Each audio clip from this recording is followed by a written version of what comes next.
Hi friends, welcome back to our channel. അപ്പോൾ നാളെ 5ാം ക്ലാസ്സിലത്തെ എല്ലാ കൂട്ടുകാർക്കും ബേസിക് സയൻസ് ആണ് exam.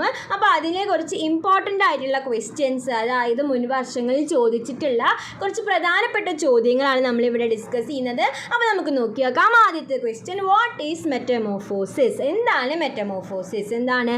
The egg hatches into larva. The larva undergoes changes to become the adult. This phenomenon is called metamorphosis. അപ്പോൾ എന്താണ് ഈ ഫിനോമിനയാണ് നമ്മൾ metamorphosis എന്ന് പറയുന്നത്. അപ്പോൾ ഇത് ഇമ്പോർട്ടൻ്റ് ആയിട്ടുള്ള ക്വസ്റ്റ്യൻ ആണ്. അപ്പോൾ ഇത് കൂട്ടുകാർ എന്തായാലും നോക്കിയിട്ട് വേണം പോവാൻ. ഇനി അടുത്ത ക്വസ്റ്റ്യൻ, അതിൻ്റെ സ്റ്റേജസ് എന്തൊക്കെയാണ്? What are the stages of metamorphosis? അപ്പോൾ എന്തൊക്കെയാണ്? എഗ്ഗ്, ആദ്യം എഗ്ഗാവും, പിന്നെ ലാർവയാവും, പിന്നെ അത് പ്യൂപ്പയാവും, പിന്നെ അത് അഡൽട്ടാവും. ഓക്കെ, അപ്പോൾ ഇതാണ് മെറ്റമോർഫോസിസിൻ്റെ സ്റ്റേജസ്. അപ്പോൾ എന്താണ് മെറ്റമോർഫോസിസ് എന്നും അതിൻ്റെ സ്റ്റേജസ് എന്താണെന്നും കൂട്ടുകാർ നോക്കിയിട്ട് വേണം പോകാൻ. എന്തൊക്കെയാണ്? എഗ്ഗ്, ലാർവ, പ്യൂപ്പ, then അത് വലുതായി അഡൽട്ടാവും. ഓക്കെ, ഇനി നമുക്ക് നെക്സ്റ്റ് ക്വസ്റ്റ്യൻ എന്താണെന്ന് നോക്കി നോക്കാം. അപ്പോൾ അടുത്ത ചോദ്യം നോക്കാം. Question number 2, what are the characteristic features of mammals? മാമൽസിൻ്റെ ഫീച്ചേഴ്സ് എന്തൊക്കെയാണ്? അപ്പോൾ ഒരുപാട് ഫീച്ചേഴ്സ് ഉണ്ട്. അപ്പോൾ അതിൽ ഏതെങ്കിലും ഒരു 3-4 പഠിച്ചിട്ട് വേണം കൂട്ടുകാർ പോവാൻ. അപ്പോൾ നമുക്ക് നോക്കി നോക്കാം. Give birth to the young ones. Young വൺസിന് ബർത്ത് കൊടുക്കും. എന്താണ്? യങ് വൺസിന് ബർത്ത് കൊടുക്കും. Feed the young on milk from the breast. അവർക്ക് പാല് കൊടുക്കും. Body is covered with hairs. അവരുടെ ബോഡി, അതായത് മാമൽസിൻ്റെ ബോഡി എന്ന് പറയുന്നത് എന്താണ്? ഹെയർസ് വെച്ച് കവർ ചെയ്തിട്ടാണ് ഉള്ളത്. പ്രസൻസ് ഓഫ് പിന്ന, അവരിൽ പിന്ന പ്രസൻ്റ് ആണ്. അപ്പോൾ എന്തൊക്കെയാണ്? Give birth to the young ones, അതുപോലെ തന്നെ feed the young on milk from the breast, body is covered with hairs, presence of pinna. Okay, ഇനി നമുക്ക് നെക്സ്റ്റ് ക്വസ്റ്റ്യൻ എന്താണെന്ന് നോക്കി നോക്കാം.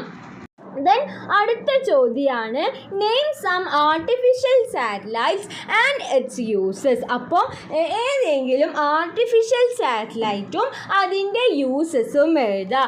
അപ്പോൾ ഒന്നാമത്തെ നമുക്ക് എഴുതാം ഇൻസാറ്റ്. അപ്പോൾ ഒരു ആർട്ടിഫിഷ്യൽ ആയിട്ടുള്ള സാറ്റലൈറ്റാണ് ഏത്? ഇൻസാറ്റ് എന്ന് പറയുന്നത്. അപ്പോൾ അതിൻ്റെ യൂസസ് എന്താണ്? ടെലിവിഷൻ, മൊബൈൽ ഫോൺ, ഇൻ്റർനെറ്റിലൊക്കെ ഇത് യൂസ് ചെയ്യുന്നുണ്ട്. എന്താണ്? ഇൻസാറ്റ്. അപ്പോൾ ഇതൊക്കെ യൂസ് ആവുന്നത് ഇതിൻ്റെ ഉപയോഗം കൊണ്ടാണ്. എന്താണ് satellite? INSAT.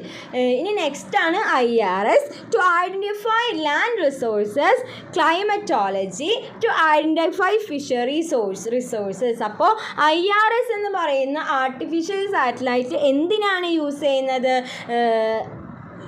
Land resources identify ചെയ്യാൻ, അതുപോലെ തന്നെ ഫിഷറി റിസോഴ്സസ് ഒക്കെ ഐഡൻറ്റിഫൈ ചെയ്യാൻ. ഇനി നെക്സ്റ്റ് ആണ് എഡ്യൂസാറ്റ്. നമുക്കറിയാം എഡ്യൂസാറ്റ് എന്താണ്? ഒരു എഡ്യൂക്കേഷണൽ ചാനലാണ്. അതിൻ്റെ ഒരു എക്സാമ്പിളാണ് വിക്ടർ ചാനൽ. ഓക്കെ, ഇനി നമുക്ക് നെക്സ്റ്റ് ക്വസ്റ്റ്യൻ എന്താണെന്ന് നോക്കി നോക്കാം.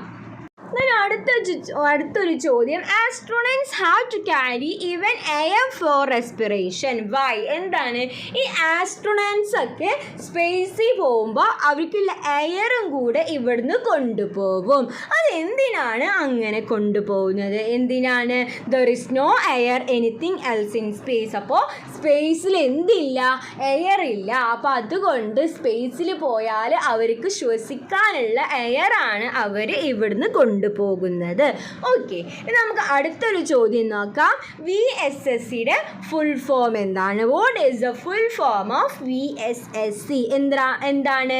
Vikram Sarabhai space centre. അപ്പോൾ ഇത് ഓർമ്മിച്ച് വെക്കുക, ഇതെപ്പോഴും നമുക്ക് ആവശ്യമുള്ളതാണ്. എന്താണ് VSSCയുടെ ഫുൾ ഫോം?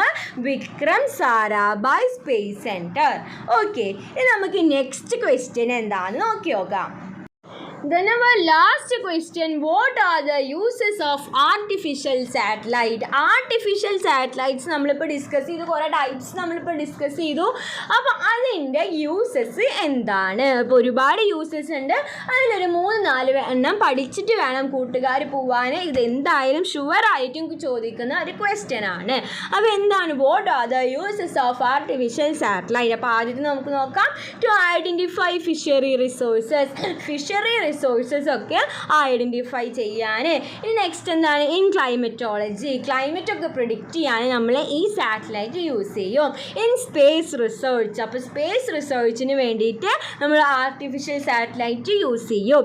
എഡ്യൂക്കേഷണൽ പർപ്പസ്, അതുപോലെ തന്നെ കമ്മ്യൂണിക്കേഷൻ. അപ്പോൾ എന്താണ് നമുക്കൊന്നും കൂടി പറയാം, ടു ഐഡൻറ്റിഫൈ ഫിഷറി റിസോഴ്സസ്, അതുപോലെ തന്നെ climatology, space research, educational purpose and then communication. Okay, അപ്പോൾ ഇത്രയൊക്കെയാണ് ഇമ്പോർട്ടൻ്റ് ആയിട്ടുള്ള ക്വസ്റ്റ്യൻസ് എന്ന് പറയുന്നത്. അപ്പോൾ കൂട്ടുകാർ ഈ ക്വസ്റ്റ്യൻസ് ഒക്കെ നന്നായി പഠിച്ചിട്ട് വേണം പോവാൻ. ഓക്കെ, അപ്പോൾ ഇത്രയുമാണ് ഈ വീഡിയോയിൽ നമുക്ക് ഡിസ്കസ് ചെയ്യാനായിട്ടുണ്ടായിരുന്നത്. അപ്പോൾ കൂട്ടുകാർക്ക് ഈ വീഡിയോ യൂസ്ഫുൾ ആയെന്ന് വിചാരിക്കുന്നു. Thanks for watching.